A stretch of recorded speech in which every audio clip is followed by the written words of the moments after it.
বন্ধুরা, আজকের রেসিপি পেঁপে শুক্তো। অনেকে পেঁপে ভালোবাসে না, কিন্তু এভাবে করে খেয়ে দেখবেন ভালো লাগবে। এভাবে কুটে নেবেন, নিয়ে ভালো করে সেদ্ধ করে নিয়ে জল ফেলে দেবেন। তে একটু তেল দিয়ে সেদ্ধ পেঁপেগুলো দিয়ে দেবেন, দিয়ে নাড়াচাড়া করতে লাগবেন। এরপর ধনে, সর্ষে, আদা সামান্য রাঁধুনি দেবেন, দিয়ে পেস্ট করে দিয়ে দেবেন।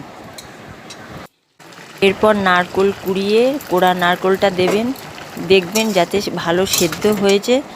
আর একটু ঘেঁটে দেবেন খুন্তি দিয়ে, যেরকমভাবে আমি ঝাল দেবেন, এর মধ্যে মিষ্টি দেবেন।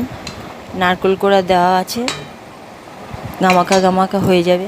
শুকনো খোলা একটু পাঁচফোড়ন দিয়ে ভাজা ভাজা করে ওই শুক্তোটা দিয়ে দেবেন, দিয়ে গামাখা গামাখা হলে নামিয়ে নেবেন। ভালো লাগবে খেতে। অনেকে জানেই না সবাই তো শুক্তো হয়, পেঁপে শুক্তো খায় না, কিন্তু এগুলো দেখবেন মা ঠাম্মাদের আমলের